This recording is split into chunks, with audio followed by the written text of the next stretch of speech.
ॐ गजाननं भूतगणाधिसेवितं कपित्थजम्बूफलचारुभक्षणम् उमासुतं शोकविनाशकारकम् नमामि विघ्नेश्वरपादपङ्कजम्।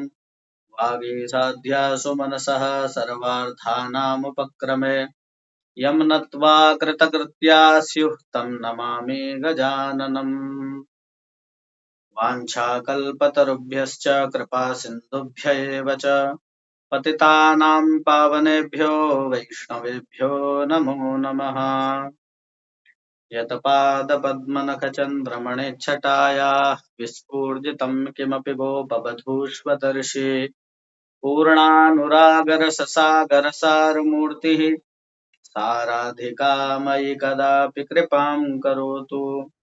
वंशी विभूषितकरान्नवनीरदाभात् पीताम्बरादरुडबिम्बफलाधरुष्ठात् पूर्णेन्दुसुन्दरमुखादरविन्दनेत्रात् कृष्णात् परं किमपि तत्त्वमहं न जाने।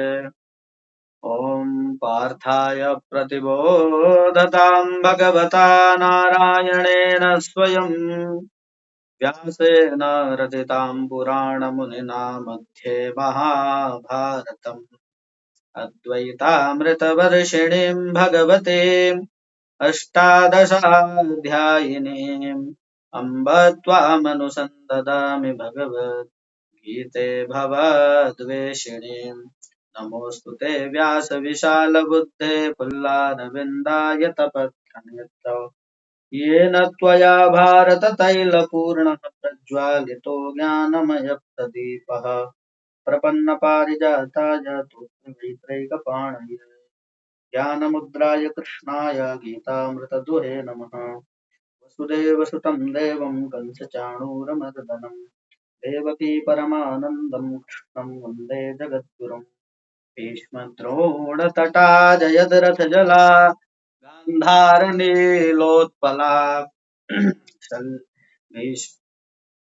शल्यग्राहवती कृपेण वहने कर्णेन वेलाकुला अश्वत्थामविकर्णघोरमकरा दुर्योधना भरतनी सोत्तीर्णा खलु पाण्डवैरणनदी कैवर्तकः केशवः पाराशर्यवचः सरोजममलम् गीतार्थगन्धोत्कटम् नानाख्यानककेसरम् हतिकरा सम्बोधना बोधितम् लोके सज्जनसटपदैरहरहः वेपीयमानम् मुदा भूयाद्भारतपङ्कजम् कलिमल प्रध्वंसिना श्रेयसे मूकम् करोति वाचालम् पङ्गुम् लङ्घयते गिरिम् यत्कृपातमहं वन्दे परमानन्दमाधवम्। श्रीगुरुभ्यो नमः। गुरुर्ब्रह्मा गुरुर्विष्णु गुरुर्देवो महेश्वरः गुरुः साक्षात् परब्रह्म तस्मै श्री गुरवे नमः। सभी का स्वागत है बहुत बहुत। आप सभी लोग जन भक्त ठाकुर जी के प्रेमी सभी लोग आप अब जो है ठाकुर जी की हम लोग चर्चा प्रारंभ करने वाले हैं, इसलिए बड़ा ही विनम्र भाव और प्रेम के साथ आप लोग आराम से बैठिए और प्रेम पूर्वक श्रवण कीजिए। भगवद गीता भगवान की वाणी है साक्षात, और उस वाणी को भी हम लोग वाणी के द्वारा और आप लोग श्रवण के द्वारा उसको ग्रहण कर रहे हैं।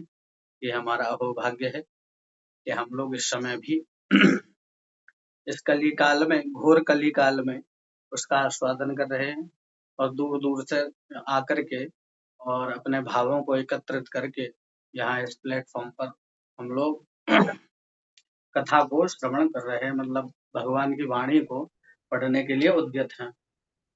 कथा शब्द निकल जाता है बार बार, तो हम लोग अध्ययन में लीन है और कथा निकल जाता है, क्योंकि भगवान की जो कथा है वो इतनी रमणीक है कि उसी में मन जाता है बार बार।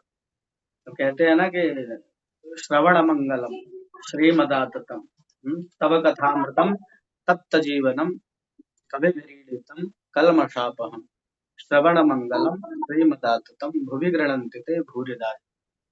भगवान की कथा कैसी है? बोले श्रवण मंगलम। सबसे पहले आता है तव कथामृतम तप्त जीवनम। बोले आपकी जो कथा है वो अमृत के समान है। वो कथा नहीं है।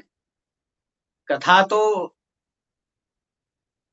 अगर किसी साधारण व्यक्ति की कही जाए, किसी देवी देवता की हो सकती है, जैसे आप अन्य व्रतों की कथाएं सुनते हैं, लेकिन वो क्या है, भगवान की कथा क्या है? बोले तव कथामृतम, अमृत है। और कैसा अमृत है वो? ऐसा अमृत नहीं है कि स्वर्ग जैसा अमृत है। बोले वो स्वर्ग वाला अमृत नहीं है, क्योंकि स्वर्ग वाला अमृत तो ठुकरा दिया था सुखदेव जी। जब देवता लोग आए थे, परीक्षित को 7 दिन का शाप लगा था, सब लोग जानते हैं कि नहीं जानते?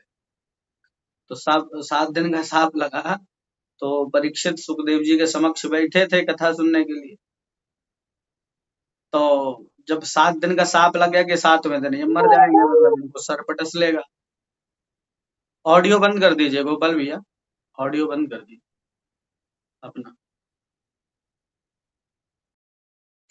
तो 7 दिन का शाप लगने के बाद जब पता पड़ा देवताओं को कि भाई परीक्षित जैसे महान राजा को 7 दिन का शाप लग गया है कि उनकी मृत्यु हो जाएगी, और ये जो है कथा सुनने के लिए बैठे हैं। सुखदेव जी कथा सुनाने के लिए उद्यत थे। तो सुखदेव जी जैसे महान वक्ता, भागवत के मर्मज्ञ, मर्मज्ञ क्या कहें, जिन्होंने, जैसे कहते हैं ना कि जलेबी बनाई व्यास जी ने, जलेबी, तो जलेबी सिक रही है बढ़िया, लाल लाल सिक गई है, कलर वलर एकदम सब बढ़िया है। लेकिन भैया जब तक रस में नहीं डूबेगी वो, मतलब चाशनी जब तक नहीं डूबेगी तब तक उसका आस्वादन कैसे होगा? किसको होगा बताइए? कोई नहीं खाएगा उसको। तो ऐसे व्यास जी ने भागवत लिख तो दी, लेकिन जब तक सुखदेव जी के हृदय रूप चाशनी में नहीं डूबी वो, जब तक आस्वाद्यता को प्राप्त नहीं हुई, तो सुखदेव जी ऐसी कथा को सुनाने के लिए उद्यत हैं। ठीक है। और इतने में ही देवता लोग कलश लेकर के आ गए अमृत का।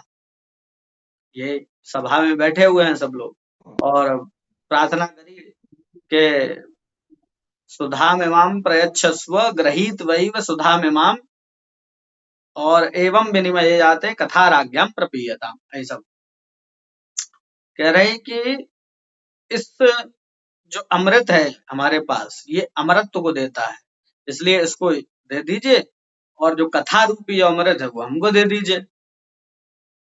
तो ऐसा बोला। अगर वो ये बोलते कि भाई कि आप परीक्षित मरने वाले हैं तो आप इनको अमृत दे दीजिए, और कथा हम भी सुनना चाहते हैं, श्रवण करना चाहते हैं, अमृत देते नहीं देते वो ये अलग बात थी, लेकिन भाव से आते तो सुखदेव जी कहीं मना नहीं करते। लेकिन विनिमय कर दिया उन्होंने। क्या कर दिया? विनिमय कर दिया। मतलब उन्होंने कहा कि बदले में चाहिए कि भाई अमृत इसको दे दीजिए और कथा अमृत हमको दे दीजिए। तो सुखदेव जी ने भाई कहा क्या? बोले क्व स्वधा क्व कथा लोके क्व काचः क्व मणिर् महान ब्रह्मरातो विचार्य एवं तदा देवांजहास। तो सुखदेव जी ने हंसी उड़ा दी देवताओं की। क्या कह के? बोले भाई एक बात बताओ, कांच के बदले तुम मणि लेना चाह रहे हो, ये कैसा विनिमय है? हमारी जो कथा अमृत है उसके बदले तुम इस स्वर्ग के अमृत को लेके आए हो। अरे स्वर्गे सत्य च कैलासे वैकुंठे नास्ते अमरसा। ये जो कथा रूपी रस है, ये न स्वर्ग में है, न सत्यलोक में है, न वैकुंठ में ही है। सोचिए भगवान के लोक में भी ये कथा रस नहीं है, और तुम इसके बदले साधारण से अमृत को देकर के इसको बदले में इसको पिलाना चाह रहे हो कथा के। तो परीक्षित एकदम चौंक गए। बोले क्या कथा रूपी अमृत इतना श्रेष्ठ है कि ये अमृत भी फीका पड़ जाएगा? आहा, तब तो उसको और बल आ गया। क्यों? क्योंकि जिसकी दवाई होती है महाराज, उसको पूरा अगर विश्वास हो कि हमारी दवाई सही करेगी, तो वो सबको एक साइड कर देता है। तो यही सुखदेव जी ने किया, देवताओं को वापस कर दिया, और उनको कथा भी नहीं सुनाई। उनको कथा भी नहीं सुनाई।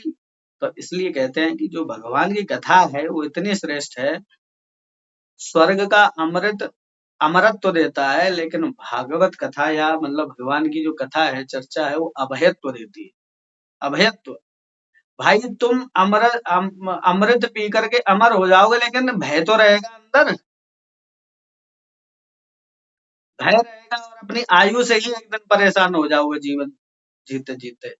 लेकिन यदि अगर कथा का अमृतपान कर लिया तो भय मिट जाएगा, मृत्यु का भय ही समाप्त हो जाएगा, जब तक जियोगे आनंद में जियोगे, शोक मिट जाएगा, भय मिट जाएगा, सारी चित्त वृत्तियां एकदम आनंदित हो जाएंगी। तो वो हमें कथा से प्राप्त होता है।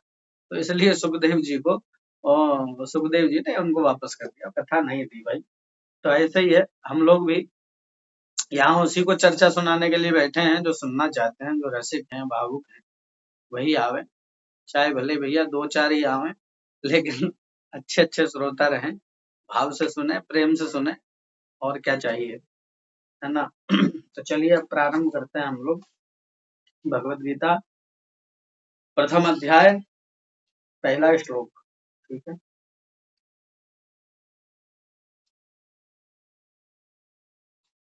ओम श्री परमात्मने नमः। तो धृतराष्ट्रवाच, ठीक है, धृतराष्ट्र बोल रहे हैं। सबसे पहले जो गीता का श्लोक है वो धृतराष्ट्र और संजय के संवाद से शुरू हो रहा है, क्योंकि संजय को दिव्य दृष्टि दी थी व्यास जी ने कि आप जो कुछ भी घटित होगा महाभारत के युद्ध में, वो आप इनको बताइएगा, क्योंकि वो तो अंधे हैं, वो देख नहीं सकते, तो उनको बताने वाला चाहिए कोई। अब बताने के लिए युद्ध में तो जाएगा नहीं, कहीं उन्हीं को बाण पड़ गया तो क्या होगा। तो राजमहल में बैठे बैठे व्यवस्था उनकी करी गई कि इनको बताया जाए कि भाई कि वहां क्या चल रहा है। तो धृतराष्ट्र ने संजय से प्रश्न किया, क्योंकि संजय सब देख रहे हैं, ठीक है, संजय देख रहे हैं, और संजय से प्रश्न किया, क्या कह रहे हैं। धर्म क्षेत्रे कुरुक्षेत्रे समवेतायुयुत्सवः मामकाः पाण्डवाश्चैव किमकुर्वत संजय।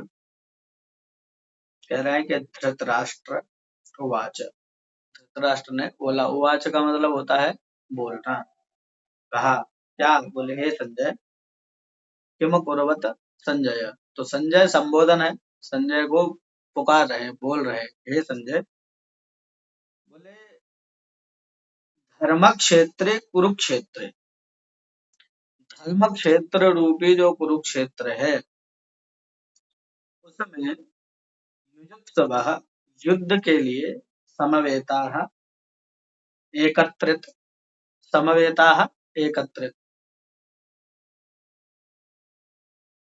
संजय का बैकग्राउंड क्या है, संजय का बैकग्राउंड बताएंगे, आपको कल बताएंगे, आज नहीं बताएंगे, क्योंकि परिचय में समय निकल जाएगा, और हमें प्रारंभ करना है, क्योंकि मेरी उत्कट इच्छा ये है कि मैं परिचय के लिए धीरे धीरे आपको एक एक परिचय हर क्लास में बताता रहूंगा। मैं ये सोच रहा हूँ एक एक, क्योंकि अभी क्या है, सारे नाम आएंगे, अभी दुर्योधन एक एक योद्धा के नाम गिनाएगा, और उन योद्धाओं के नाम के साथ हम परिचय लेते चलेंगे, ठीक है। तो इसमें निश्चिंत हो जाइए, सबके परिचय आपको पता पड़ जाएंगे। और कृष्ण और अर्जुन का संबंध तो आप लोगों को सबको पता ही है, पता है कि नहीं है। अगर किसी को नहीं पता है कि उनमें क्या संबंध है, तो एक बार बता दीजिए, या नीचे मैसेज टाइप कर दीजिए कि किसी को पता है या नहीं कि अर्जुन और कृष्ण का संबंध क्या है, तो मुझे ये पता पड़ जाएगी कि उसमें जो कुछ आप लोग श्रवण कर रहे हैं तो उसमें क्या समझ में आ रहा है, ठीक है। तो कह रहे हैं धर्म क्षेत्रे कुरुक्षेत्र, धर्म क्षेत्र कुरुक्षेत्र। देखिए अभी तो कुरुक्षेत्र युद्ध भूमि बना हुआ है, लेकिन क्या कह रहे हैं उसको, बोले कुरुक्षेत्र का जो विशेषण है वो लगाया धर्म क्षेत्र, ठीक है। कह रहे हैं समवेताः, जो एकत्रित हो गए हैं, युयुत्सवः, योद्धुम इच्छा यस्य युयुत्सु ते युयुत्सवः। क्या लिख रहे हैं, भाई थे, समझ नहीं आ रहा, ठीक है, मैं मैसेज एक बार चेक कर लेता हूँ। आप एक बार ना बीच में मैसेज मत करिए, तो उससे क्या होगा ना, मेरे को थोड़ा फिर डिस्टर्ब होगा पढ़ाने में, फिर क्या है वो बीच में देखेगा। आप क्वेश्चन बाद में करिए, क्लास के बाद में क्वेश्चन करेंगे तो सही रहेगा, हम लोग उसके लिए अलग से रख लेंगे। धर्म क्षेत्रे कुरुक्षेत्रे समवेता, समवेता का तात्पर्य है इकट्ठे होना। जैसे हम लोग यहाँ एकत्रित हुए हैं ना, तो हम काय के लिए एकत्रित हुए हैं? अध्ययन के लिए। अध्येतुम अध्येतुम समवेता, हम लोग पढ़ने के लिए एकत्रित हुए हैं। और वो काय के लिए हुए थे? बोले समवेता योद्धुम इच्छा येषाम ते युयुत्सव। युयुत्सु कहते हैं एक को, जैसे कोई जिज्ञासु है तो एक हो गया तो जिज्ञासु हो गया, और बहुत होंगे तो जिज्ञासव क्या हो जाएगा? जिज्ञासव। तो ऐसे ही युयुत्सु, युयुत्सु मतलब योद्धुम इच्छा, जिसकी युद्ध करने की इच्छा है। तो वो एक तो है नहीं, बहुत सारे हैं, तो क्या बोले यहाँ पे? समवेता युयुत्सव। ठीक है, तो युयुत्सव मतलब बहुत सारे जितने भी, समवेता युजुत्सवाः मामकाः। मामकाः यानी धृतराष्ट्र कह रहा है मामकाः। देखिए ममता देखिए कितनी है, ममता यहीं से झलक रही है, और उसके मन में क्या है ये भी झलक रहा है। मामकाः, मेरे जो पुत्र थे वो युद्ध की इच्छा वाले, मामकाः दुर्योधनादि मेरे पुत्रों, और पांडवाः युधिष्ठिरादि पांडु पुत्रों ने एव तत्पश्चात किम अकुर्वत, क्या किया? किम अकुर्वत, क्या किया? ये धृतराष्ट्र प्रश्न कर रहे हैं। ठीक है, अब जो हम टीका जो पढ़ रहे हैं वो विश्वनाथ चक्रवर्ती ठाकुर जो हुए, वृंदावन के बहुत बड़े विद्वान हुए, और उनकी डंका उस समय बजता था, और इनकी टीका हम लोग पढ़ेंगे तो उन्होंने क्या लिखा है उसकी व्याख्या के अनुसार हम लोग यहाँ गीता जी का अध्ययन करने वाले हैं। ठीक है, तो ये कह रहे हैं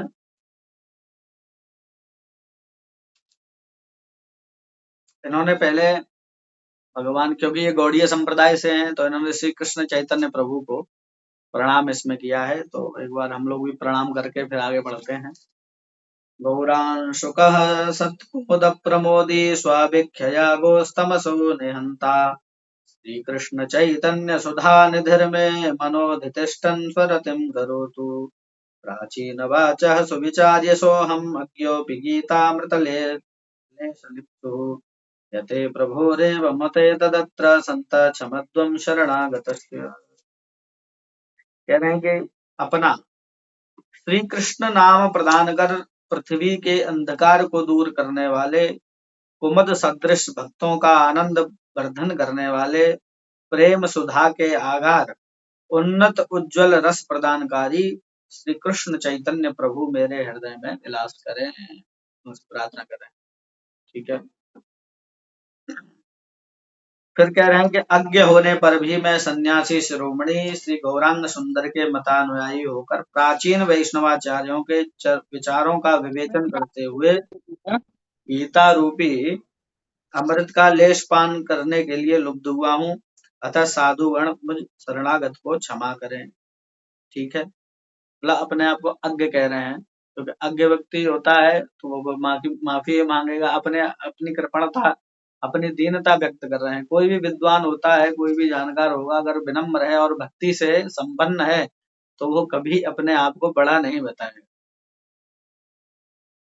ठीक है, कभी भी अपने आप को यह नहीं बताएगा कि मुझे ये आता है। वो ग्रंथ में भी देखिए इतना बड़ा ग्रंथ लिख रहे हैं, उसके बाद भी अपने आप को क्या कह रहे हैं? मैं तो अज्ञ हूँ और मैं धृष्टता के लिए क्षमा चाहता हूँ, मतलब क्षमा याचना कर रहे हैं, लिख रहे हैं कुछ।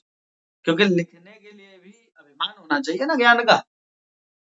भाई कोई भी काम करने के लिए जब तक व्यक्ति के अंदर स्वयं का अभिमान नहीं होगा कि मैं ये कर रहा हूँ, तब तक वो नहीं कर सकता। तो लिखने के लिए भी अभिमान होना चाहिए शरीर के अंदर, तब वो लिखेगा, क्योंकि अपने भावों को लिखने के लिए स्व अभिमान जरूरी है। उसको प्रकट किए बिना लिख ही नहीं पाएंगे। इसलिए यहाँ क्षमा याचना कर रहे हैं कि मैं ये दुष्टता कर रहा हूँ, और ये विनम्रता होती है विद्वानों की। ठीक है ना, आजकल तो जरा सा भी कुछ किसी को आ जाए तो महाराज बस चार लोगों में बताने की पहले पड़ती, काम शुरू नहीं हुआ उससे पहले 4 जगह ढिंढोरा पीट। अब हुआ नहीं हुआ वो बात अलग है। समझे कि नहीं? तो इसलिए इस चीज से बचना चाहिए। हमें प्रचार किस चीज का करना है? किस चीज का प्रचार करना है? अपने गुणों का कभी प्रचार नहीं करना है। आपको सेवा करनी है। प्रचार तो अपने आप ही हो जाएगा। भाई जो पुष्प होता है उसकी सुगंधी अपने आप बता देती है कि भाई गुलाब का पुष्प है, ये कमल का है, ये गेंदा का है, ये चमेली का है, ये चंपा का है, नाग पुन्नाग चंपका है, अनेक प्रकार के पुष्पों का वर्णन भागवत में आया है। तो वो सब बता देते हैं कि भाई हम गाय के, तुलसी की अलग महक है महाराज, है उसका अलग है। समझे कि नहीं? तो सबकी महक अपने आप बता देती है। आपको स्वयं का बारे में प्रचार करना पड़े तो भैया, तो इसका मतलब नकली घी बिक रहा है मार्केट में। असली घी का कभी होता है। देसी घी तो नाक से। ओहो, ये क्या हुआ?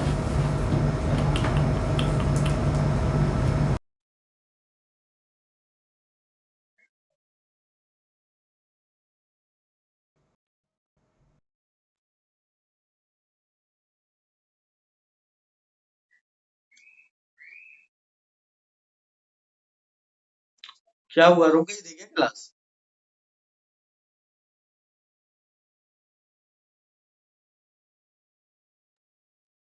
क्या छेड़छाड़ कर रहे हो भैया? ऐसा ना, ठीक है ना? क्या हुआ? क्या हुआ था?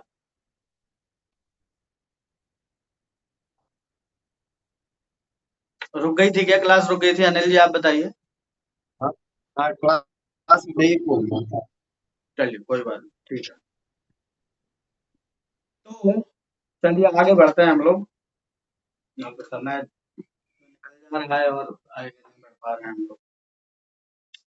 तो ये कह रहे हैं कि जिनके चरण कमलों का भजन ही सभी शास्त्रों का अभिमत है, वे निराकृति परब्रह्म भगवान श्री कृष्ण वसुदेव नंदन के रूप में गोपालपुरी जी के रूप में अवतीर्ण हुए। परम अतर्क्य तथा अधोक्षज होने पर भी योग माया के माध्यम से वे जन साधारण के दृष्टिगोचर हुए एवं गीता का उपदेश देकर भवसागर में निमग्न जगत जीवों का उद्धार कर अपने सौंदर्य माधुर्य आदि के आस्वादन द्वारा उन्हें प्रेम रूपी महासागर में निमज्जित कराया।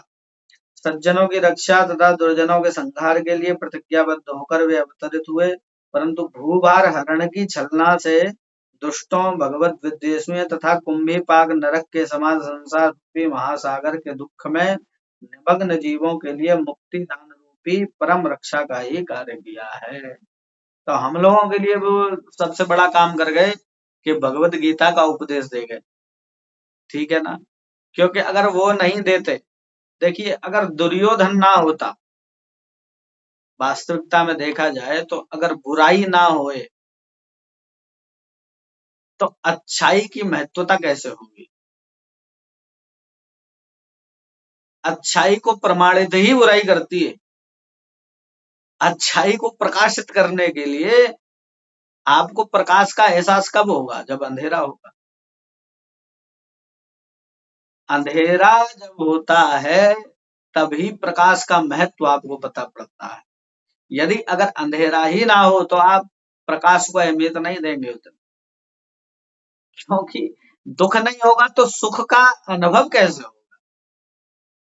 दुख के बिना सुख का कोई अस्तित्व नहीं और सुख के बिना दुख का भी कोई अस्तित्व नहीं। दोनों एक दूसरे के पूरक हैं।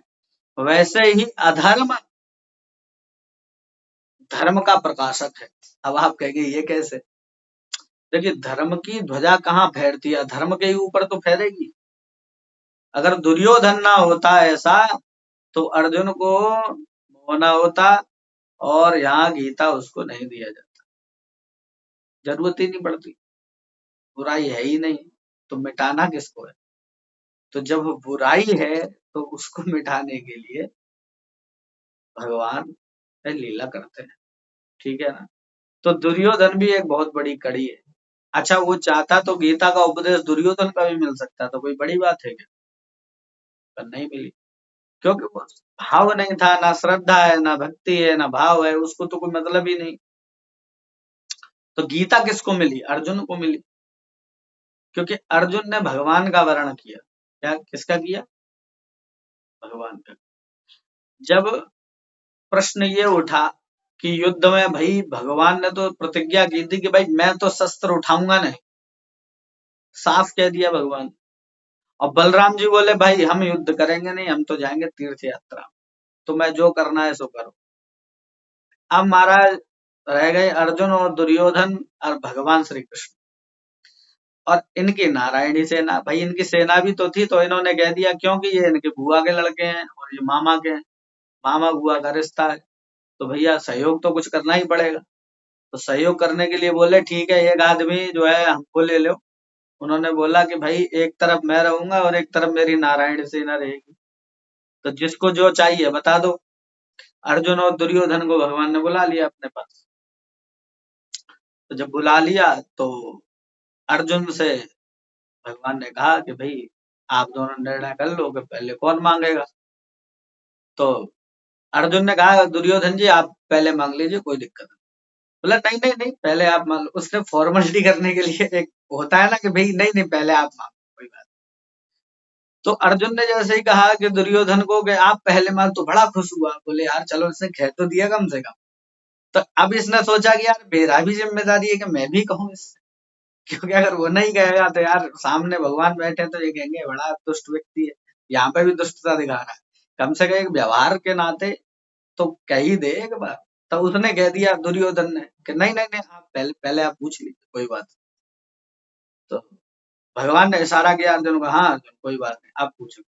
अब उनकी तरफ ऐसे देखने लगा दुर्योधन कि भाई इनने तो इसको सपोर्ट कर दिया, अब यही मांग लेगा पहले, और ये नारायण से मांग ली इसने, तब तो मेरा बड़ा घाटा लग जाएगा, क्योंकि मैं इस कृष्ण का क्या करूंगा, ये तो हथियार ही नहीं उठाने वाले, शस्त्र ही नहीं उठाएंगे, इनका मैं करूंगा क्या, तो मेरे किसी काम के नहीं। घबरा गया, अब तो सक पका गया। तो इधर अर्जुन बैठे, अर्जुन से बोले भगवान की बताइए क्या चाहिए आप। अर्जुन बोले कि प्रभु कि मैं आपकी सेना को नहीं चाहता, सेना नहीं चाहिए, मुझे आप ही चाहिए, आप शस्त्र उठाओ या ना उठाओ, लेकिन मुझे आपका साथ चाहिए। तो भगवान मुस्कुरा गए, बोले देख लो अर्जुन मैं शस्त्र नहीं उठाने वाला। तो उन्होंने कहा आप कहो या मत कहो, आप उठाओ या ना उठाओ, मुझे आपका हाथ चाहिए बस, बाकी तो सब कोई दिक्कत नहीं है, मैं देख लूंगा। तो उसने क्योंकि अपने ऊपर भी विश्वास है, और सबसे बड़ा विश्वास है भगवान, उन्हें पता है कि भगवान बिना शस्त्र उठाए ही सब कुछ करने में समर्थ हैं, क्योंकि उनका महत्व जानता है। दुर्योधन बड़ा खुश हुआ, बोले यार ये तो मेरे मन की बात हो गई, ये तो बड़ा बेवकूफ निकला, मैं तो सोच रहा था कि यार ये नारायणी सेना मांगेगा इसने। तो बस निर्णय हो गया कि जब उन्होंने उनको मांग लिया तो भाई नारायणी सेना उनकी हो गई। बोले आप खुश हो दुर्योधन से? बोले नहीं कोई बात नहीं, जैसा अर्जुन ने बोला है उसको वो मिल जाए, हम मिल जाए, हमें कोई ये नहीं है। अगर अब वो भी मांगते सेना तो भी हमें कोई दिक्कत नहीं, ऐसे बोला। लेकिन मन में बड़ा खुश हो रहा है दुर्योधन के, अब तो बस निश्चित जीत निश्चित है, क्योंकि नारायणी सेना हमारे भगवान की सेना है, इतनी भयंकर सेना, अच्छे अच्छों को परास्त कर दे, बड़े बड़े सूरवीर उसमें हैं। ये घटना घट गई और महाराज बंटवारा हो गया, इधर भगवान आ गए। तो कहने का तात्पर्य है जिसने भगवान को ग्रहण कर लिया, मतलब जिनका हाथ पकड़ लिया,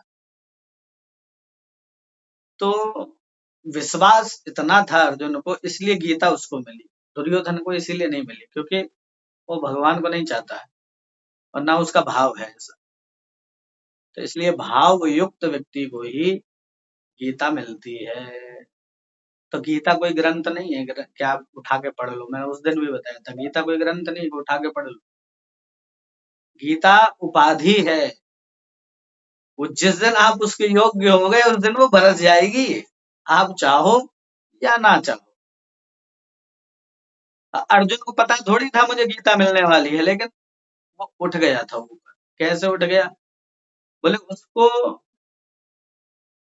शत्रु देख करके मारने की जल्दी नहीं थी, कि शत्रु अब तो, क्योंकि उसने तो हजारों युद्ध लड़े थे, हजारों में उसने हराया था सबको, यहाँ ऐसा क्या हो गया? भाव एक जागृत हो गए कि इनको मार करके मुझे राज्य मिलेगा, उसको मैं क्या ही करूं, मुझे नहीं चाहिए। लड़ने की बात नहीं थी, लड़ने के लिए तो, क्योंकि उसको इतना विश्वास था कि अगर मेरे और इनमें युद्ध हुआ तो मरेंगे तो यही सामने वाले, मैं तो मरने से रहा। उसको इतना विश्वास था अपने ऊपर, तो तरस इसलिए उसको आ रहा है कि भाई इनको मैं कैसे मारूंगा। तो उसकी डरपोक तो नहीं था, ये तो पक्की बात है। क्योंकि डरपोक होता तो वो जाता ही नहीं, मध्य में नहीं जाता। क्योंकि कोई भी अपनी पारी को छोड़ करके बीच में क्यों जाएगा मरने के लिए, बताइए। और उसको देखने की जरूरत क्या है इन टाइम पे, बिल्कुल। क्योंकि वो दोनों ने ही, कृष्ण ने और अर्जुन ने, वो होने दिया, वो चाहते थे कि यही हो। और वहां जो घटित हुआ मध्य में, वो ऐसी घटना घटी कि बस वो हम लोगों के लिए आज आज भी प्रेरणादायी बनी हुई है और अनंत समय तक रहेगी। गीता जी को गीतोपनिषद भी कहा जाता है, ठीक है। गीता नाम है, गीतोपनिषद भी नाम है, और भी कई नामों से प्रस्थान त्रय में आता है, इसलिए प्रस्थान भी इसको कहते हैं। अब इसमें क्या है देखिए, अपनी अंतर लीला वर्धन के पश्चात अनादिकाल से विद्या तथा शोक मोहादि से ग्रस्त जीवों का उद्धार करने तथा मुनियों द्वारा शास्त्रों में कृत योग यशोगान को धारण करने के लिए भगवान श्री कृष्ण ने स्वेच्छा पूर्वक शोक मोहादि को अंगीकार करने वाले अपने प्रिय परिकर अर्जुन को लक्ष्य कर गीता शास्त्र का उपदेश किया। स्वयं ही उसके अंदर शोक और मोह डाले और स्वयं ही उसको उपदेश किया। तो तात्पर्य ये नहीं है कि केवल उनको अर्जुन को ही देना था। तो अर्जुन को देना होता, अर्जुन को तो वैसे भी कह देते तो भी युद्ध कर देता, पर नहीं, उनका लक्ष्य कुछ और था। इस महाभारत के युद्ध के बाद तक का उनका लक्ष्य था, अनंत वर्षों तक ये उपदेश रहना चाहिए। और केवल ऐसी स्थिति अर्जुन के सामने नहीं आएगी, उन्हें पता था कि अभी ये झगड़ा जो है यहाँ तक है कौरव पांडवों के बीच। अभी आगे समय ऐसा आएगा कि व्यक्ति, बस, अभी तो परिवारों में लड़ाई थी, उस समय तो घोर देशों में लड़ाई होती थी, अभी तो घर घर में लड़ाई हो रही है। भाई भाई से लड़ रहा है, भाई पिता से लड़ रहा है, पुत्र पिता से लड़ रहा है, सास बहू से लड़ रही है, बहू सास से लड़ रही है, सास बहू की बात छोड़ो, अपने माता पिता से ही लड़ बैठता है, ठीक है ना। तो और आजकल कैसी कैसी गंदगी फैली हुई है तो आप सभी को मालूम है, तो इसमें ज्यादा व्याख्या करने की जरूरत नहीं है, ठीक है ना। तो ऐसा घोर कलयुग आने वाला, भगवान को बता दी कि ये घोर कलयुगी जो प्राणी है, तो इनके संरक्षणार्थ कुछ तो मैं दे के जाऊं। तब उन्होंने अर्जुन को उपदेश रूपी ऐसा अमृत पिलाया कि उसका तो कल्याण हुआ ही हुआ, उसके बाद जो पढ़ने वाले जितने भी है उन सबका भी कल्याण। तो इसलिए शोक मोह अर्जुन के अंदर आ ही नहीं सकते, क्योंकि भगवान का सखा है, सख्य भक्ति करता है वो नित्य, उसके अंदर आना संभव नहीं है। तो गीता के 3 विभाग किए। पहला, देखिए 18 अध्याय है, फिर बता रहा हूँ भगवत गीता में 18 अध्याय हैं भगवत गीता में। भैया क्लास चल रही है। तो 18 अध्यायों में पहले 6 अध्याय कर्म योग के हैं। बहुत ही ध्यान से सुनना है इस बात को, तो आपको एक व्यवस्थित रूप में समझ में आएगा। पहले 6 अध्याय, 18 अध्यायों में पहले 6 अध्याय कर्म योग के हैं, दूसरे 6 अध्याय भक्ति योग के हैं, तीसरे 6 अध्याय ज्ञान योग के हैं। तो कर्म, भक्ति और ज्ञान का जो समन्वयात्मक जो ग्रंथ है वही भगवत गीता है। और इसका जो चरम लक्ष्य है वो कर्म योग में भक्ति योग मिश्रित कर्म योग, भक्ति में शुद्धा भक्ति कर्म योग, और ज्ञान में भक्ति ज्ञान मिश्रित, ज्ञान मिश्रित भक्ति कर्म योग, ऐसा समझिए, ठीक है ना। तो इस गीता शास्त्र के प्रथम 6 अध्यायों में निष्काम कर्म योग, अंतिम 6 अध्यायों में ज्ञान योग प्रदर्शित हुए हैं और इन दोनों के योग से भी अधिक रहस्यमय एवं सुदुर्लभ भक्ति योग इनके बीच में रखा गया। भक्ति योग को बीच में रखा गया। ठीक है।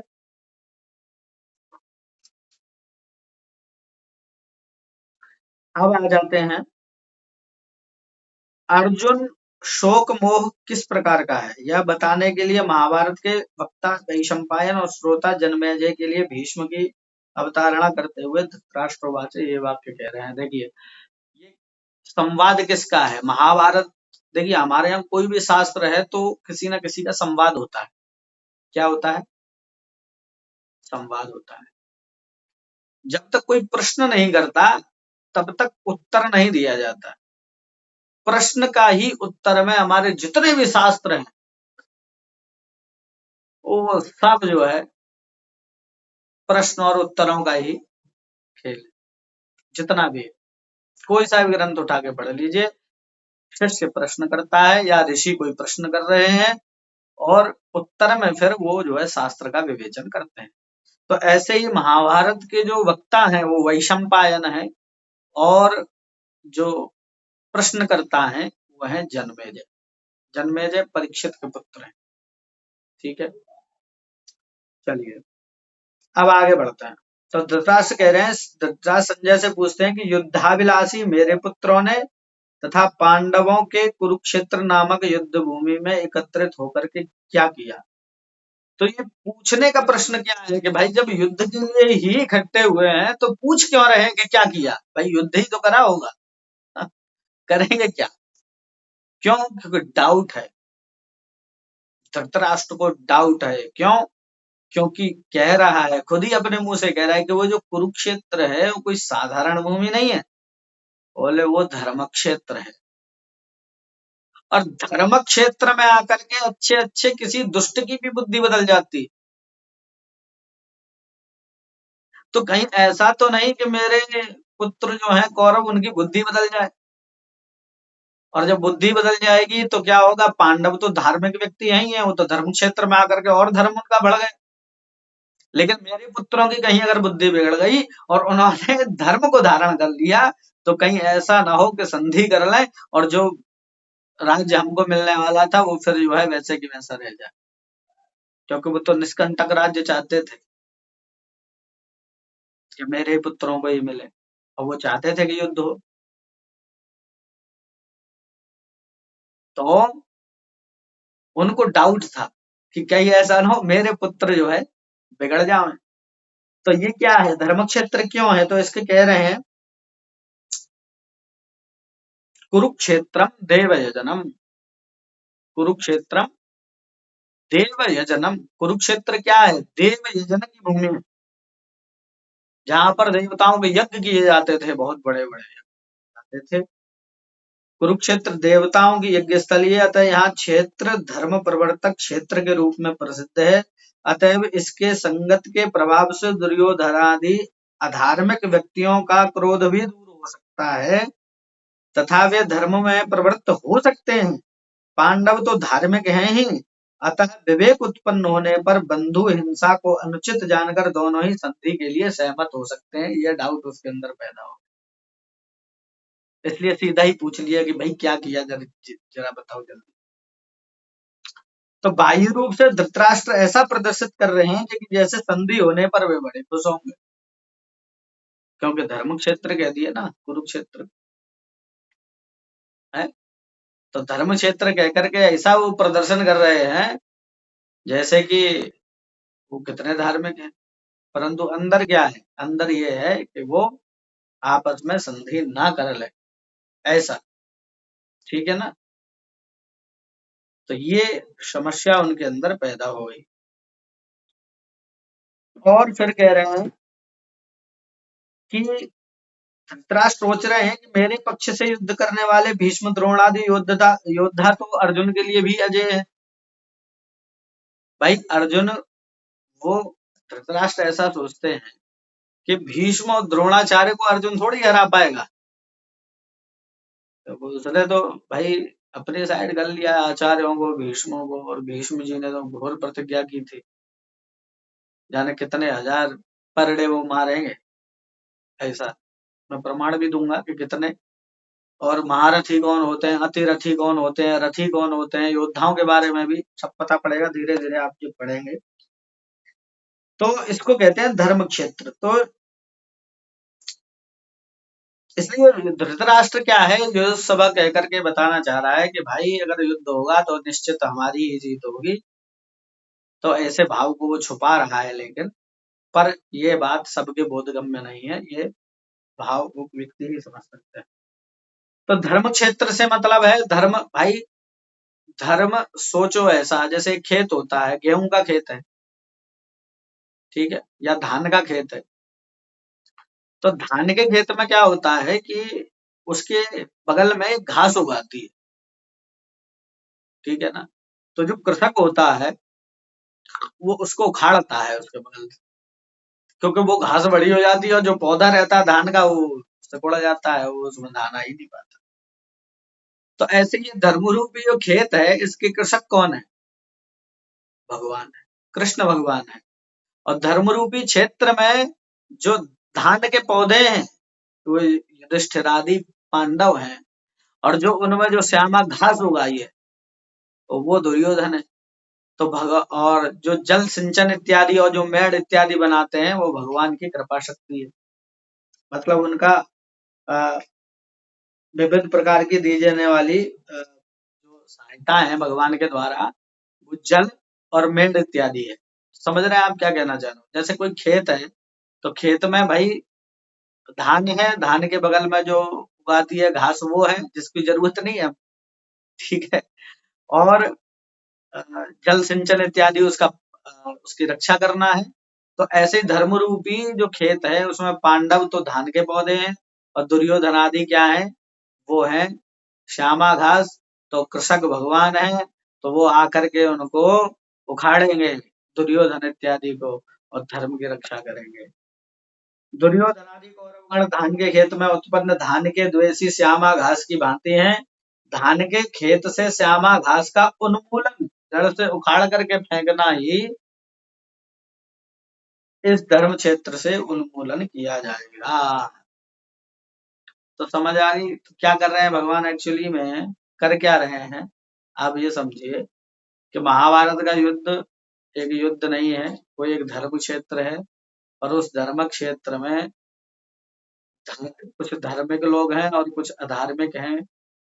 उन धार्मिक लोग, धार्मिक यानी सत्य पथ के गामी, उन लोगों को बचाने के लिए भगवान अधर्मियों का उन्मूलन करने वाले हैं, इतनी सी बात है। अब वो कोई हो, गुरु द्रोणाचार्य हो, भीष्म हो, चाहे कोई भी,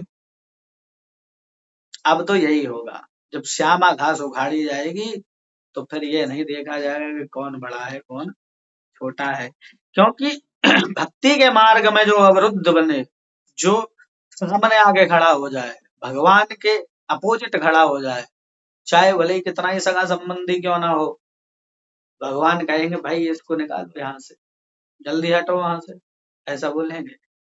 तो भगवान के विरुद्ध अपोजिट आप, आपको ये पता पड़ जाएगी। आपके आसपास के लोग ऐसे होते हैं, आप भजन करते हैं, भक्ति करते हैं, मंदिर जाते हैं, भजन कर रहे हैं, बैठे हैं, तो घर के ही लोग कहने लगते हैं कि भाई ये क्या कर रहे हो, यही करते रहोगे क्या जिंदगी में, और कोई काम नहीं? और मैं लोगों से कहता हूँ बोले भाई जिंदगी के काम ही करते रहोगे और भगवान के भजन के लिए समय नहीं है, क्योंकि ये जिंदगी फिर भी चलेगी। आप अगर काम कम काम भी करोगे तो भी चलेगी, ज्यादा काम करोगे तो भी चलेगी। तो अंतर क्या है? ये देखिए, कष्ट तो सबकी जिंदगी में आते हैं भैया, दुख तो सबके में आएंगे, चाहे वो संत होए, चाहे वो गृहस्थी होए, चाहे वो दुष्ट होए, चाहे कैसी भी प्रकार का होए, कष्ट तो आपकी जिंदगी में आने ही आने, ये तो निश्चित है। और मैं तो कहता हूँ भक्त की जिंदगी में ज्यादा कष्ट आता है। तो भैया फिर क्या करें? बोले भैया देखिए, एक व्यक्ति चलता है ऑटो में चलता है, और एक चलता है मर्सिडीज, ठीक है। ब्रेकर आया, सड़क पे चल रहे हो, ब्रेकर आया एकदम से, ब्रेक दोनों ने लगाई, ठीक है। झटका किस में लगेगा ज्यादा, बताइए? ऑटो वाले को झटका ज्यादा लगेगा ना। और मर्सिडीज वाले को भाई ब्रेकर तो उसके लिए भी आया है, लेकिन उसको झटका पता ही नहीं पड़ेगा। समझी कि नहीं? तो संसार ही ऑटो जैसा है। कष्ट आएगा तो बिलखेगा, चिल्लाएगा, रोएगा, हत्या मारेगा, इस पे थोपेगा, उस पे थोपेगा, तेरी वजह से हुआ, उसने किया, मेरे साथ ऐसा हो गया, हाय मेरे साथ अन्याय हो गया। और एक भक्त है जो मर्सिडीज में भगवान की कृपा की छत्र छाया में जा रहा है, कष्ट उसके ऊपर भी आया, लेकिन ऐसा निकल गया तो उसको पता ही नहीं चला क्या हो गया। उसका चित्त व्याकुल ही नहीं हुआ, उसको जरा सा भी महसूस ही नहीं हुआ कि कितनी बड़ी आपदा से हम यूं ही निकल। मैं अपने जीवन की एक घटना बताता हूँ। मेरे जीवन में अभी अभी कुछ समय पहले 3-4 महीने पहले ऐसी घटना घटी। आगरा से ग्वालियर की यात्रा कर रहे थे, बाइक से जा रहे थे, हेलमेट भी पहना था, हाथ में ग्लव्स थे। पीछे से कार वाले ने मार दी टक्कर भाई। हाईवे पे चलते हुए, सोचिए कितनी स्पीड में वो आ रही होगी कार, उसने एकदम से मुड़ा और मैं चल रहा था और पीछे से मार दिया। और मेरी जो बाइक थी वो डिवाइडर पे जाके टकराई और मैं रोड पे घिसटते हुए आगे गया। तो जब मैं उठा तो मैं क्या पाता हूँ, सच बता रहा हूँ, मेरे शरीर में इतनी सी खरोंच तक नहीं थी, इतनी सी भी। तो मैं उठ करके पहले तो अपने आप को देखा, मुझे होश नहीं था, क्योंकि मैं ये सोच रहा था कि आज तो हॉस्पिटल में मिलेंगे लगता है, या फिर क्या पता यमराज के यहाँ मिले या फिर, तो ऐसा महसूस हुआ। लेकिन जब मैं उठा तो देखा कि मेरा शरीर एकदम ठीक था। थोड़ा झटका लगा था क्योंकि पीछे से मारा, तो ये कमर में झटका लगा बड़ा तेज। ऐसे हुआ तो पीछे की तरफ कार थी भाई। ठीक है, उठ करके खड़े हो गए साइड में। देखा कि कुछ नहीं हुआ, हाथ पैर सब ठीक ठाक है, हिला डुला के मैंने देखा, लेकिन एक खरोंच नहीं थी। तो ठाकुर जी की कृपा ऐसी थी कि मैं वही तो कहता हूँ, बड़ी से बड़ी समस्या आपके सामने से यूं निकल जाएगी और आपको पता भी नहीं चलेगा। तो वो जो कार वाला था वो बेचारा रुका, वो घबरा गया, भैया कहीं लगी तो नहीं? तो भाई कहीं नहीं लगी। मैंने तो उसको भी धन्यवाद दिया, मैंने कहा भाई कुछ हुआ नहीं, ये बहुत है, बस मैं जिंदा हूँ, ये बहुत है भाई। तो वो चला गया। तो कुछ बात हुई थी थोड़ी बहुत उससे, लेकिन कुछ नहीं, इतना तो होता। तो ठाकुर जी ने रक्षा मेरी करी। मुझे जीवन में जब से तो ज्ञान हुआ इस बात का, तब से मैंने सोच लिया कि ये जिंदगी तो उधार की चल रही है। अब उधार की जिंदगी का करना क्या है, उन्हीं की उधार है तो उन्हीं को समर्पित कर दी जाए। तो अब उन्हीं के उसमें लगा रहता हूँ। मैं कोई ज्यादा बहु आयामी नहीं हूँ कि मुझे बहुत कुछ चाहिए जीवन में। मुझे कुछ बहुत कुछ ज्यादा नहीं चाहिए। मेरी जो जिंदगी चल रही है ठाकुर जी की कृपा से बहुत बढ़िया चल रही है, और ऐसी चलती रहे। तो वो कहने का तात्पर्य भगवान की कृपा के भरोसे जो रहते हैं, पांडव इत्यादि सदैव इन्हीं के भरोसे रहते थे। कितने बड़े बड़े महान कष्ट आए, लेकिन भगवान का साथ कभी नहीं छोड़ा। अर्जुन ने आज भी भगवान का साथ नहीं छोड़ा, जब युद्ध जैसी स्थिति आ गई थी, जब सब कुछ दांव पे लगा था, जिसके पत्नी के साथ दुर्व्यवहार की चेष्टा की गई हो भरी सभा में, जिनको निकाल दिया गया हो घर से। मैंने कहा था ना, भगवान की कृपा कब होती है? बोले देश त्यागो महाव्याधि, विरोधो बंधु विषह, अर्थहानिम अपमानम च मदनुग्रह लक्षणम। ये मेरे ही अनुग्रह के लक्षण है कि देश त्याग हो जाए, महाव्याधि शरीर में आ जाए, घर के लोग ही विरोधी बन जाएं, भजन करने से रोके। ये मेरी अनुग्रह के लक्षण है, क्योंकि तीव्र फिर इच्छा उत्कट उत्पन्न होती है अंदर से। तो उनको प्राप्त करने के लिए आपकी जो इच्छा है वो अत्यंत तीव्र होना चाहिए। जैसे जैसे वो तीव्र होगी, वैसे वैसे आपका भाव और ज्यादा जागृत होगा। तो कहा है भागवत में कि अकामः सर्व कामो वा मोक्ष कामो दारधि, तीव्रेण भक्ति योगेन यजेत पुरुषं परम। कि तीव्र भक्ति योग से भगवान का भजन करो, क्योंकि समय बहुत कम है। समय बहुत कम है आपके पास। आपको लगता है कि बहुत समय है, दिन भर क्या करते हैं, मोबाइल ही चलाना? नहीं, बहुत कम समय है। कोई भरोसा नहीं है, सांस जाएगी आएगी कुछ पता नहीं। इसलिए भगवान के विषय में तो कोई समझौता मत करो। जितनी देर आपको भजन करना है उतनी देर तो कर ही लो, चाहे कितना भी कुछ कहे, उतना देर तो आप कर ही लो। वो आपके जीवन के अमूल्य समय है, आप वो किसी के लिए बर्बाद मत कीजिए, क्योंकि कल आपको कोई देखने आने वाला नहीं है। जब आपके साथ कुछ होगा तो ये संसार के लोग छोड़ के चल देंगे। गज और गिरह की कहानी में सीखने को मिलता है। 1000 वर्ष तक घोर युद्ध हुआ, मगरमच्छ ने पकड़ लिया था उसका गज का पैर, और सूंड से सूंड लगा करके खींच रही थी पत्नी, बच्चे। लेकिन एक समय ऐसा आया कि उन्होंने भी छोड़ दिया, बोले अब ये बचेगा नहीं भाई, छोड़ो इसको। छोड़ दिया उसको, और जब छोड़ दिया तो खुद लड़ने लगा अकेला, क्योंकि बलशाली बहुत था, तो बहुत सालों तक युद्ध किया, लेकिन फिर हार गया। हारने के बाद में फिर क्या याद आया, एक पुष्प, पूर्व जन्म की स्मृति हो आई और एक पुष्प चढ़ा दिया भगवान के, और कहा कि जो इस जगत के ईश्वर है, नियंता है, वो मेरे प्राणों की रक्षा करे। अब जो इस ईश्वर के, जब ये कहा, किसी का नाम तो लिया नहीं, तो साक्षात भगवान विष्णु हरि पधारे, बोले अकाम सर्व काम होगा, क्योंकि निर्गुण भी वही है, सगुण भी वही है, वही आए। हा शब्द कहा और री कहते तो भगवान वहां आ गए और मकर का सर अलग कर दिया, उसको बाहर निकाल लिया, पकड़ के हाथ से सूंड पकड़ के हाथी को बाहर निकाल लिया, इतना बल भग। तो कहने का तात्पर्य, हमारे तो पुकारने की देर है ना, हम लोग पुकारते कहाँ हैं, हम तो घर की सुख सुविधाओं में ही आनंदित हो रहे हैं। ये सुख सुविधाएं किस लिए है, ताकि आप भजन कर सको। भगवान ने इतना अच्छा आपको घर दिया, इतना अच्छा परिवार दिया, सब कुछ दिया, तो आप भजन क्यों नहीं करते? जो चीज थी करने की वो छोड़ करके बाकी सब काम करते। ठीक है, तो आज का ये हुआ, धर्म क्षेत्रे कुरुक्षेत्रे समवेता युयुत्सवः मामका पांडवाश्चैव किम कुर्वत संजय, कि हे संजय, मेरे और पांडवों के पुत्रों ने उस धर्म क्षेत्र कुरुक्षेत्र में क्या किया।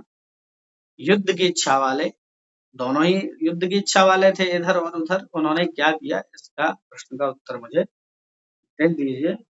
अब इस प्रश्न का उत्तर हम लोग कल देंगे, आज हम प्रश्न ले लेते हैं।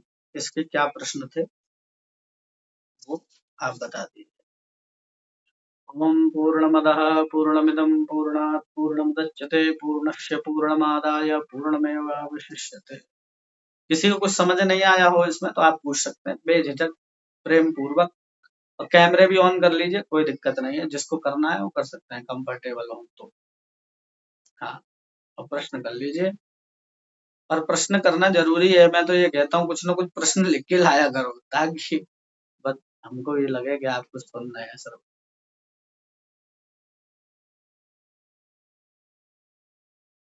बताइए पवन जी, पवन कुमार जी,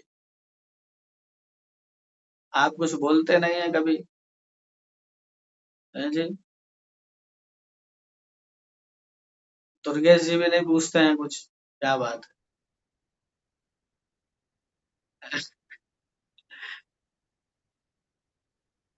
अनिल जी, कुछ जिज्ञासा रखिए। तो आप वो सूर्य नमस्कार करते हैं? अच्छा, बहुत बढ़िया। एक चीज तो प्रारंभ करिए, हाँ, बढ़िया है। तो आप सब लोग बढ़िया प्रेम पूर्वक पढ़िए। देखिए, धीरे धीरे ही बूंद बूंद से घड़ा भरता है, और भक्ति मार्ग ऐसा है कि भक्ति मार्ग में एकदम कुछ होने वाला नहीं है। प्रश्न था आचार्य, जी, मेरे मन में अभी एक प्रश्न उठा है। हाँ बताइए। वो ये था कि हम भगवत गीता पढ़ रहे हैं,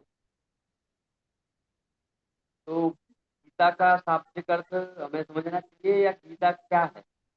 गीत, गीत समझ में आता है, गीत गीता बना है, या का शाब्दिक अर्थ हो, या धातु रूप हो, क्या है?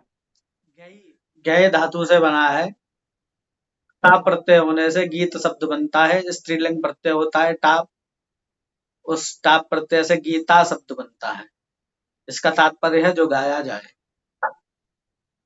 अब विशेषता ये है कि किसके द्वारा गाया गया है। कोई भाई कोई गीत लता मंगेशकर ने गाया, उसकी अलग महत्वता है।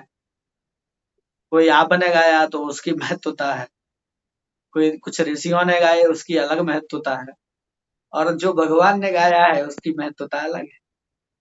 तो जो भगवान ने गाया है इसका तात्पर्य है कि वो तो मूल ज्ञान वही है जो भगवान ने गाया है। तो गीता का यही तात्पर्य है, गए मतलब जो गाया जाए, है ना। ता प्रत्यय होता है तो गीता बनता है, गीता में स्त्रीलिंग प्रत्यय करने से गीता शब्द बनता है। तो इसलिए इनको क्या कहते हैं, माता कहते हैं। अगर ऐसे भी कह सकते थे भगवद गीत, गीत भी कह सकते थे, लेकिन गीता कहा, मातृभाव इसमें लेके आए, क्योंकि मातृभाव क्यों लेके आए, तो लास्ट में देखिए आरती जब पढ़ेंगे आप भगवद गीता की, इसमें है कि नहीं, हाँ, जय भगवद गीते हरि हिय कमल विहारिणी, हरि हिय कमल विहारिणी, हरि के जो कमल रूपी हृदय है, भगवान का हृदय रूपी जो कमल है उसमें विहार करने वाली, क्योंकि हृदय का तो ज्ञान ही तो दिया है अर्जुन को, तो पहले से भगवान के हृदय में थी, हृदय से निकल के आई, सुंदर सुपुनीत, सुंदर है। और गुरु मंत्र सिद्ध होने लगता है तो कैसे पता चलता है। अच्छा, ये प्रश्न किसका है, प्रश्न कहाँ से है,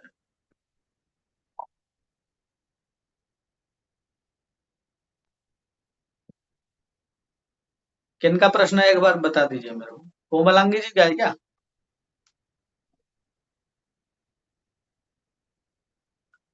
ठीक है ना, तो ये भगवत गीता का अर्थ है जो भगवान ने गाया है। और मैंने कहा ना, हाँ, अच्छा कोमल, नहीं, अच्छा राधा सखी जी का क्या प्रश्न है कि गुरु अ, मंत्र सिद्ध कैसे किया जाता है, यही है ना, एक बार हाँ कर दीजिए मेरे को, मैं सही पढ़ा था क्या।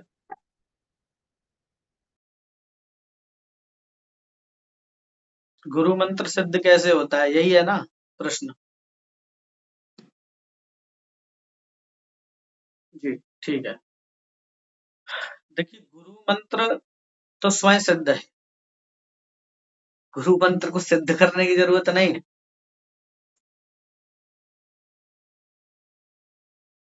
जी, हाँ, पता कैसे चलता है गुरु मंत्र सिद्ध हो रहा है, देखिए गुरु मंत्र तो सिद्ध है, आपको सिद्ध करने की जरूरत नहीं है, क्योंकि अगर वो सिद्ध ना होता तो वो आपको गुरु से मिलता ही नहीं।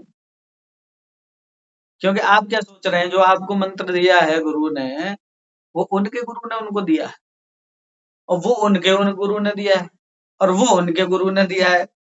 तो जो आपकी गुरु परंपरा होगी, चाहे जो भी है, देखिए सभी परंपराएं नारायण से चलती हैं। अगर शैव होंगे तो शिव से चलेंगे, और वैष्णव होंगे तो नारायण से चलेंगी, ब्रह्मा से चलेंगे, रुद्र से, कुमार, नारद, इनसे सब चलती हैं। तो जब इन ऋषियों के मंत्र हैं तो वो तो स्वयं सिद्ध हैं ही। जैसे मैं बताता हूँ, इसका उदाहरण ये है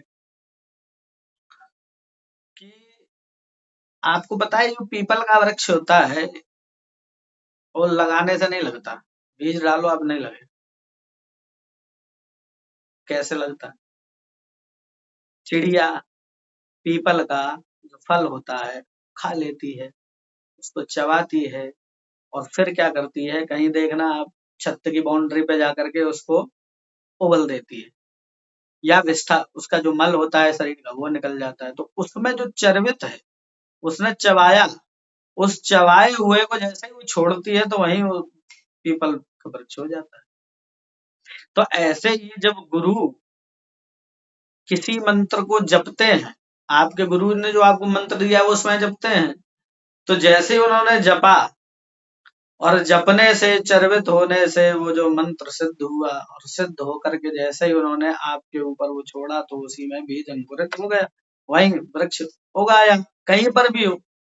तो जब गुरु ने आपके कान में जब मंत्र दिया था तो वो जो मंत्र था वो सिद्ध मंत्र ही है, आपको तो बस जपना है निरंतर। आप बस, आपकी भावना ये हो जाए कि इस मंत्र से सब कुछ कार्य सिद्ध होंगे, अपने मन में ये भावना ये आपको बनानी पड़ेगी, मंत्र तो सिद्ध ही है, क्योंकि अनंत काल से जपता हुआ जो आ रहा है मंत्र वो तो सिद्ध ही है, उसमें कोई संशय नहीं है, क्योंकि वो गुरु के द्वारा जपा हुआ चर्वित वो ग्रंथ वो मंत्र है, वो तो फल देगा ही देगा, उसका तो पौधा बनना ही बनना है आपके अंदर में, तो इसलिए निश्चिंत हो जाइए। और गुरु मंत्र तो सदैव कार्य करता है, शायद अनुभव में आपके नहीं आ पा रहा है या आप समझ नहीं पा रहे हैं, वो काम कर रहा है ऑटोमेटिक। ठीक है, ठाकुर जी की कृपा है विशेष आपके ऊपर, आप जैसे घर में कमल रहता है वैसे आप रहते हो, और मैं यहीं से बहुत कुछ महसूस कर पा रहा हूँ। तो इसलिए गुरु मंत्र के प्रति एक तो कोई कभी भी देखिए, संदिग्धो ही हतो मंत्रो विग्र चित्तो हतो जपः।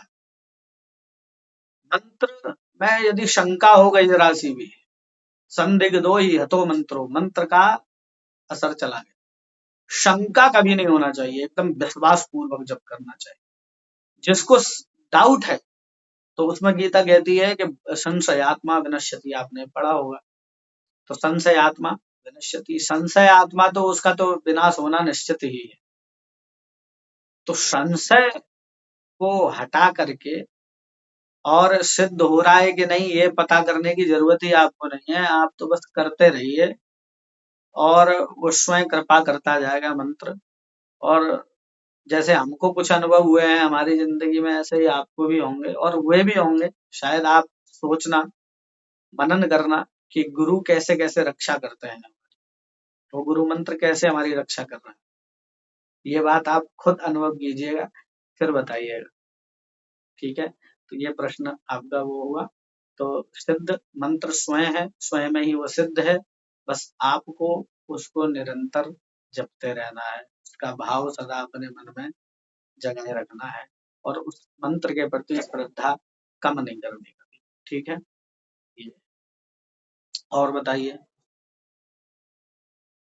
तो बहुत अच्छा इन्होंने प्रश्न किया है, देखिए गुरु मंत्र को लेकर के इनके अंदर अपने गुरु के मंत्र का जाप करते हैं। कुछ लोगों को तो पता ही नहीं है गुरु मंत्र क्या होता है, उन्होंने दीक्षा भी कभी नहीं ली, तो किसी का आश्रय ही नहीं लिया, मंत्र का आश्रय नहीं लिया, गुरु जी का आश्रय नहीं लिया। भगवान स्वयं तो कभी कभी आते हैं, गुरु के रूप में ही यहाँ विद्यमान रहते हैं। तो जिस गुरु का आश्रय जिसके पास है, वो, वो कहते हैं ना कि भैया कि अगर भगवान रूठ जाए तो ठौर है गुरु जी के पास, लेकिन गुरु रूठ जाए तो ठौर नहीं मिलेगा, क्योंकि ब्रह्मा विष्णु महेश भी रक्षा नहीं कर पाते हैं उसकी, जिसका गुरु रूठ गया। तो इसलिए गुरु को मना के रखो, सब बढ़िया है, कोई दिक्कत नहीं। हाँ जी, और कोई?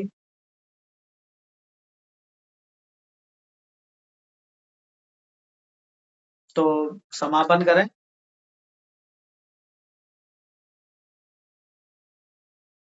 चलिए ठीक है, समापन करते हैं फिर। राधे राधे सभी को, शुभ रात्रि।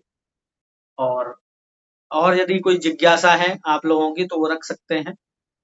और जी, श्री राधे राधे। ठीक है, जिज्ञासा अपनी अवश्य रखिए। देखिए, जिज्ञासा रखने से मेरे को भी, कोमलांगी जी राधे राधे, ठीक है, जिज्ञासा रखने से मेरे को भी एक उत्साह मिलता है कि आप लोग देखिए उसमें भाव ले रहे हैं। मुझे पता नहीं चलता है कि आप लोग सुन रहे हैं कि मतलब आपको आनंद आ रहा है कि नहीं आ रहा। तो एक मेरे अंदर भी रहता है कि यार मुझे भी रिस्पॉन्स मिले, आनंद जी को भी राधे राधे। ठीक है, तो इसलिए आपसे रिक्वेस्ट यही है कि आप लोग जिज्ञासा अवश्य रखें, ताकि मुझे भी चिंतन मनन करने का समय मिले, मैं भी कुछ चीजें ढूंढूं और ज्यादा आपके लिए लेके आऊं और ज्यादा, क्योंकि भाई मैंने तो अपना जीवन उधारी की जिंदगी जी रहा हूँ भैया, मेरी तो सीधी बात है, मेरी तो उधारी की मैं 2 बार बचा हूँ इससे अच्छा क्या ही कहूँ। एक बार तो ऐसा हुआ था कि हेलमेट अगर नहीं होता उस दिन तो क्या ही होता, मतलब इतनी रोड पे घिसा हुआ गया था मैं बहुत दूर तक, तो 2 बार हुआ है। तो इसलिए भाई मैं तो घंटा दे लिया कान में, भाई ठीक है, जो होना है सो हो जाएगा। मैं ज्यादा बहुआयामी नहीं बनना चाहता हूँ, बहिर्मुखी नहीं बनना चाहता हूँ, मुझे जरूरत ही नहीं है। अगर मुझे इसी तरीके सत्संग मिलते रहे तो मैं घर बैठे सत्संग कर सकता हूँ और पूरा दिन कर सकता हूँ, मैंने तो कही है दिन में भी एक कक्षा लगा दूं।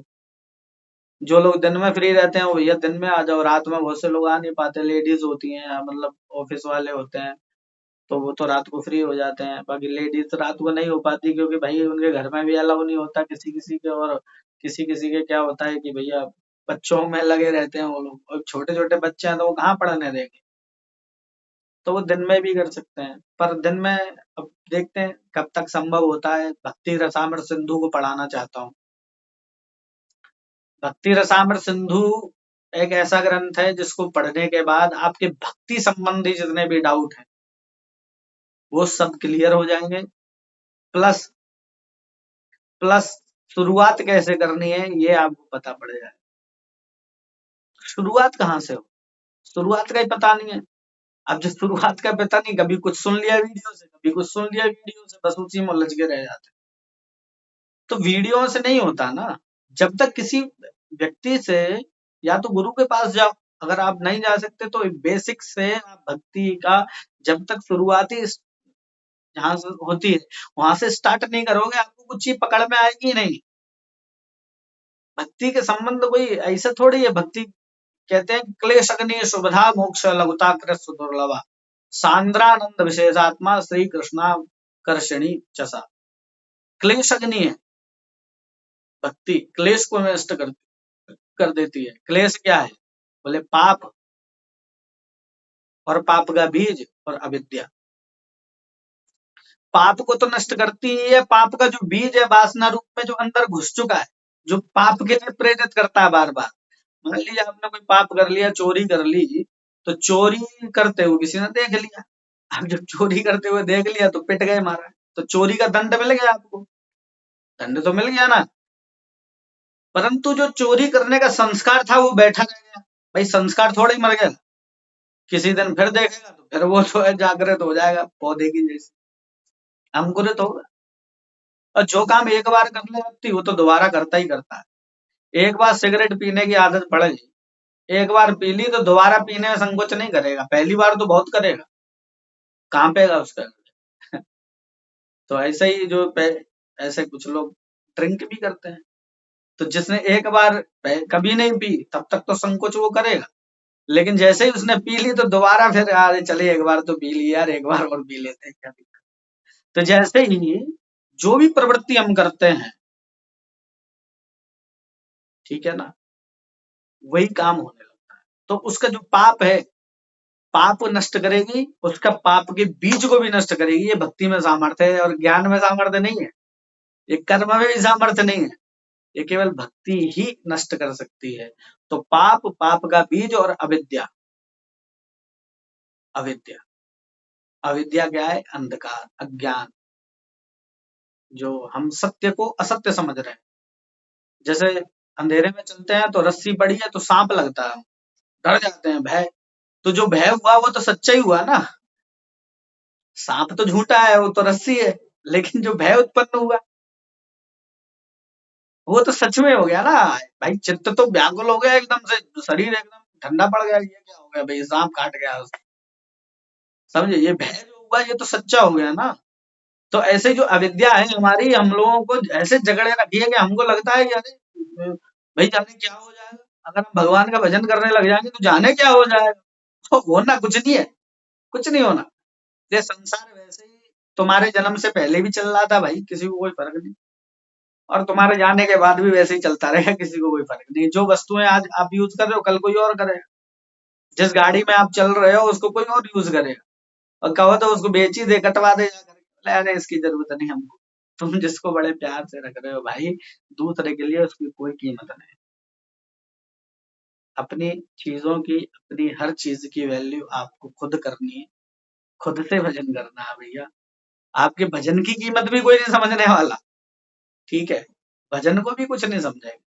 तो भजन के लिए किसी ने हाथ हैंड रेस किया है, अच्छा ताली बजाना है, बहुत बढ़िया, चलो ठीक है ना। तो कोई नहीं समझने वाला इस चीज को, तो वो समझेगा नहीं। तो इसलिए कहते हैं क्लेशग्नि है भक्ति। भक्ति, इसलिए मैं कह रहा हूँ भक्ति रसामृत सिंधु को पढ़ाना इसलिए जरूरी है, बेसिक भक्ति का हम लोगों को सीखना है। प्रारंभ कहाँ से करें, और जब एक बार प्रारंभ हो गई तो फिर उसकी यात्रा भक्ति के 64 अंग हैं। कितने अंग हैं? 64 अंग हैं। और बहुत प्रकार की भक्ति है, सूक्ष्म अंतर है। साधन भक्ति में कौन सी भक्ति आती है? फिर भाव मिश्रिता भक्ति आती है। जब साधन से ऊपर हटते हैं तो फिर भाव भक्ति आती है, जिसमें लीला चिंतन करते हैं ठाकुर जी का, भाव में डूब जाते हैं। चलते चलते भाव आ गया, पता नहीं कहाँ गिर गए, पड़ गए, ये सब भाव में होता है। ठीक है, वो जब आएगा जब साधन भक्ति परिपूर्ण हो जाएगी, श्रवण मनन कीर्तन जब ये बढ़ जाएगा तब भाव भक्ति प्रवेश करती है। और भाव भक्ति आने के बाद में फिर प्रेमा भक्ति आती है, जिसको अनन्या अकिंचना शुद्ध भक्ति कहते हैं। जब वो प्रेमा भक्ति प्राप्त होगी तब तो बस जित देहूं तित श्याममयी, एक ही चीज रह जाएगी बस। आप कक्षा को पूरा करते हैं भाई? नहीं, अभी भक्ति रसामृत सिंधु यही पूरा हो जाएगा। तो जिसको पढ़ना हो वो आ सकते हैं भाई, और हम लोग चालू कर लेंगे। भले ही 2-3 लोग हों, मुझे कोई दिक्कत नहीं। आप लोग 100 लोग आपस में बात कर लीजिएगा, जो भी है तो मेरे को सूचित कर दीजिएगा। जिसको पढ़ना हो मेरे को पर्सनल मैसेज कर दे, और जिसके कोई संपर्क में है तो वो उनको बता दें, तो जैसे भी होगा वैसे हम लोग कर लेंगे। ठीक है, तो सभी को राधे राधे, जय श्री कृष्ण। कल फिर मिलेंगे। मैं तो बोलता बहुत हूँ, आदत है बार बार पूरा कर देता हूँ फिर बोलने लगता हूँ, पूरा कर देता हूँ फिर बोलने लगता हूँ, तो क्षमा करिएगा थोड़ी दृष्टता को। और आपको समय बहुत हो रहा होगा। राधे राधे, जय श्री कृष्ण।